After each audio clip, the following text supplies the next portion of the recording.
Baiklah, seterusnya kita masuk pula kepada bahagian yang kedua, iaitu asma'ul ma'rifati. Isim-isim ma'rifah, kata nama khas.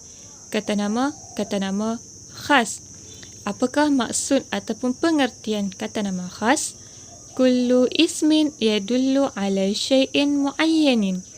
Kullu ismin yadullu ala syai'in mu'ayyanin. Setiap kata nama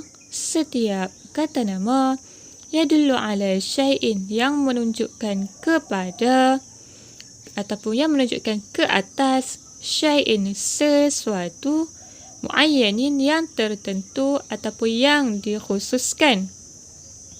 Kullu ismin, setiap kata nama, yadullu, yang menunjukkan ke atas syai'in, sesuatu, mu'ayyanin, yang tertentu atau yang dikhususkan. Okey, untuk lebih kamu faham, saya akan bagi contoh untuk kamu dan kamu fokus betul-betul. Okey, ini adalah contoh asma'ul ma'rifati ataupun kata nama khas. Contohnya, Puan Salina pergi ke Kuala Terengganu dengan memandu kereta Proton Persona. Di dalam ayat ini ada 3 perkataan asma'ul ma'rifah ataupun kata nama khas. Yang pertama, Puan Salina. Yang kedua, Kuala Terengganu. Yang ketiga, Proton Persona. Kenapakah ketiga-tiga perkataan ini termasuk dalam kategori asma'ul ma'rifah, kata nama khas ataupun isim ma'rifah? Kerana perkataan-perkataan ini ditentukan, mu'ayyanin, ditentukan, dikhususkan. Okey, maksudnya macam mana dikhususkan? Maksudnya dikhususkan, ibu itu siapa? Ibu itu adalah Puan Salina. Tempat itu di mana? Tempat itu dikhususkan, tempat itu Kuala Terengganu. Kemudian dikhususkan jenis kereta, kereta Proton Persona. Bila perkataan itu dikhususkan, maka ia adalah kata nama ataupun asma'ul ma'rifati. Baiklah, kita tengok pula di dalam bahasa Arab, macam manakah ataupun bagaimanakah ataupun bilakah perkataan-perkataan tersebut dikategorikan sebagai kata nama khas ataupun isim ma'rifah. Macam mana cara kamu nak kenal perkataan tersebut isim ma'rifah? Okey, yang pertama, al-mu'arrafu bi'al. Al-mu'arrafu bi'al menjadi khas dengan sebab ada alif lam di permulaan. Salin maksud, al-mu'arrafu bi'al menjadi kata nama khas dengan sebab ada alif lam di permulaan. Menjadi kata nama khas dengan sebab ada alif lam di permulaan.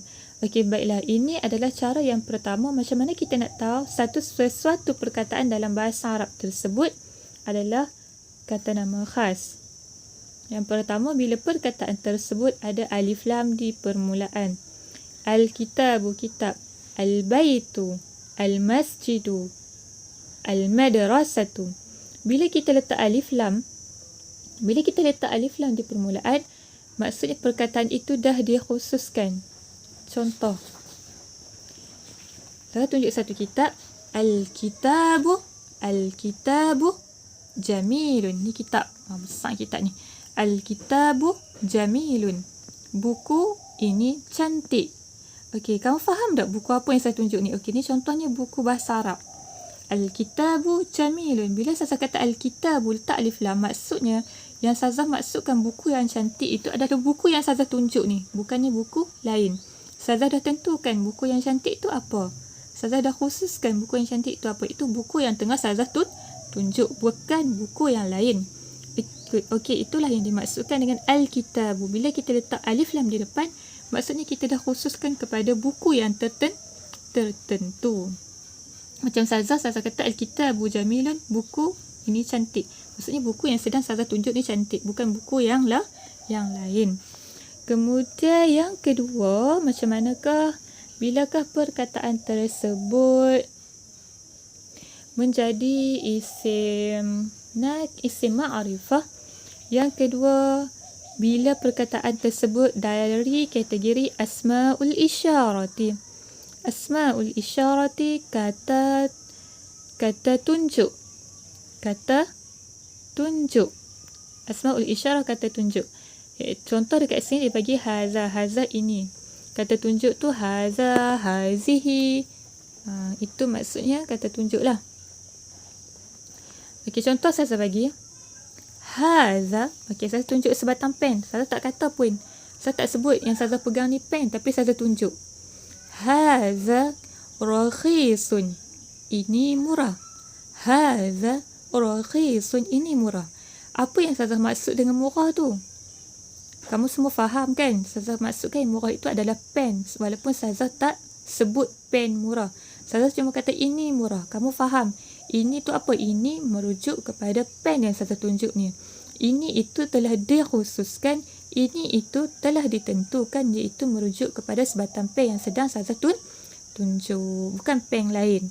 Okey, jadi perkataan ini adalah isim ma'rifah. Ini mahal. Ini murah. Okey, kamu dah faham ini tu apa? Pen yang sedang saya tunjuk. Okey, baiklah, yang ketiga seterusnya al-alamu. Al-alamu. Al-alamu tu maksudnya nama khusus. Al-alamu maksudnya nama khusus. Contoh nama khusus tu apa? Nama orang, nama sekolah, nama tempat, nama binatang, nama tumbuhan. Okey, catat dekat buku kamu apa yang dimaksudkan dengan al-alamu. Ada banyak kategori. Sila catat. Al-alamu tu maksudnya nama khusus. Nama khusus tu apa dia? Okey, tarik satu anak panah, tulis nama orang, nama tempat, nama haiwan, nama apa lagi? Nama tumbuhan, nama benda. Okey, itu termasuk dalam kategori al-alamu, nama khusus. Contoh dia bagi dekat sini, Aliyun. Aliyun apa dia? Nama khusus kepada siapa? Kepada orang. Kalau nama khusus kepada tempat apa dia? Terengga, Terengganu, Kelantan, Kedah, Malaysia, New Zealand, Jepun. Nama khusus kepada haiwan? Pak belang, merujuk kepada singa kan? Lagi apa lagi? Si jantan. Adakah? Si jantan merujuk kepada ayam jantan. Ataupun si tompok merujuk kepada kucing. Lagi apa lagi? Macam contohnya benda.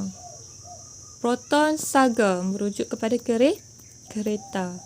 Kasut Adidas merujuk kepada kasut. Nama khusus kepada kasut. Pen pilot. Okey, merujuk kepada benda juga. Pen pilot. Okey, bila disebutkan nama khusus, maka disebutkan nama khusus kepada sesuatu, maka perkataan tersebut dah termasuk dalam kategori al-alamu dan juga di bawah kategori asma'ul ma'rifah, kata nama khas. Okey, harap kamu faham lah. Kita dah belajar 3. Pertama, bila perkataan tersebut menjadi khas dengan sebab ada alif lam di permulaan. Yang kedua, bila perkataan tersebut kata tunjuk, asma'ul isyarati. Yang ketiga, bila perkataan tersebut al-alamu, nama khusus. Dan yang keempat, al-asma'ul mausulatu, kata hubung.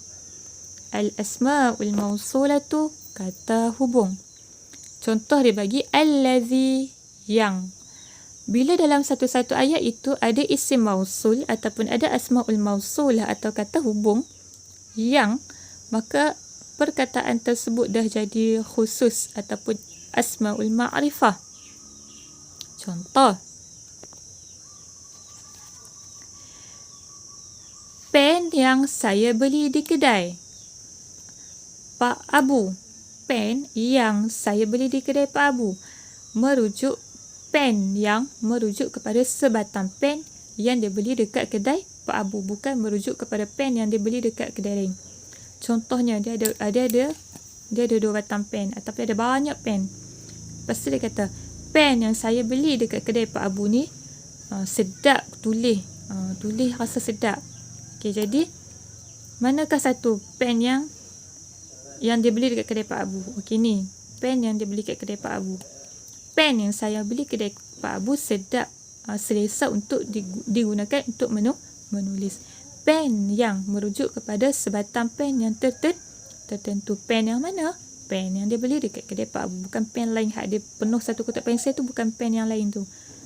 Penuh satu kotak pensel tu, satu pen saja. Dia kata sedap dia tulis. Pen yang mana? Pen yang dia beli dekat kedai Pak Abu.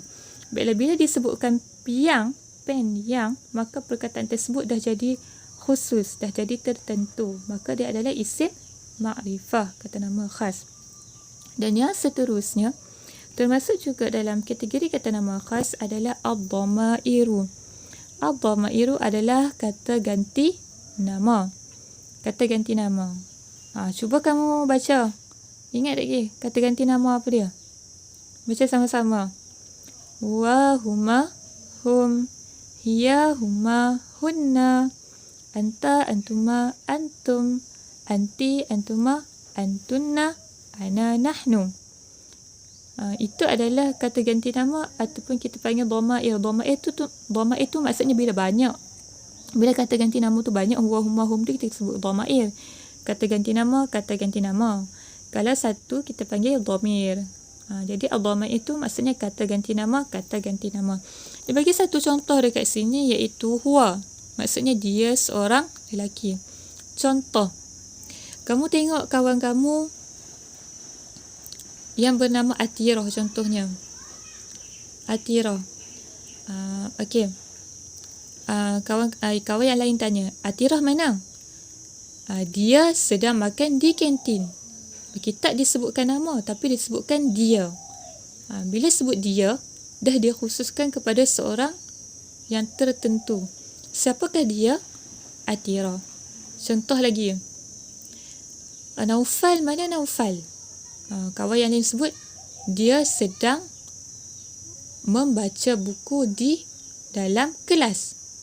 Tak sebut nama Naufal tapi sebut dia. Dia sedang membaca buku dalam kelas. Jadi dia itu merujuk kepada seseorang yang tertentu. Seseorang yang dia khususkan iaitu Naufal. Dan yang terakhir sekali, al-mu'arrafu bil-idhafati. Menjadi khusus dengan sebab menjadi kata sandaran.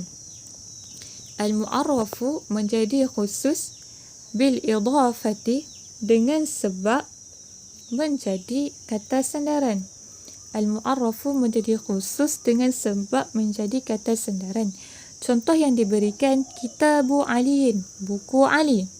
Bila kamu sebut buku, perkataan tu umum lagi. Tapi bila kata buku Ali, dah jadi khususkan kepada buku yang tertentu. Buku milik seseorang, buku Ali. Contoh lagi apa?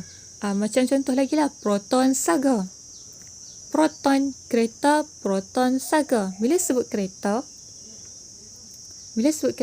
dia masih jadi umum lagi. Tapi bila dia sebut Proton Saga, maka dia dah jadi khusus. Sebab apa? Sebab dia kata sandaran. Kata sandaran tu tak kisahlah sama ada dua perkataan atau tiga ke. Buku Ali dah jadi khusus. Sebab apa? Sebab buku tu dinyatakan buku Ali, bukan buku orang lain. Negeri, disebutkan negeri umum, tapi bila kata negeri Kedah adalah kata sandaran. Kata sandaran negeri Kedah, perkataan tersebut dah jadi khusus. Okey, harap kamu faham apakah yang dimaksudkan dengan kata sandaran. Parang, Pak Ya. Parang milik kepada Pak Ya. Parang tu Pak Ya punya. Dia duk guna kupas nyok ke, tebang semok ke. Jadi parang Pak Ya. Itu dah jadi khusus. Kata sandaran. Baiklah, inilah dia kategori-kategori ataupun macam mana cara-cara kamu nak kenal sesuatu perkataan tersebut isim ma'rifah. Ataupun kata nama khas. Yang pertama, bila bermulanya di hadapan perkataan tersebut alif dan lam. Yang kedua, bila perkataan tersebut isim isyarah, kata tunjuk. Yang ketiga, al-alamu bila nama khusus. Dan keempat, al-asma'ul mausulah, kata hubung. Yang kelima, al-dhamairu, kata ganti nama. Dan seterusnya, al-mu'arrafu bi'al, dia menjadi khusus dengan sebab menjadi kata kata sandaran. Maka bila setelah satu daripada perkataan tersebut termasuk daripada kategori yang 6 ini, maka ia adalah isim ma'rifah ataupun nama khusus ataupun kata nama am.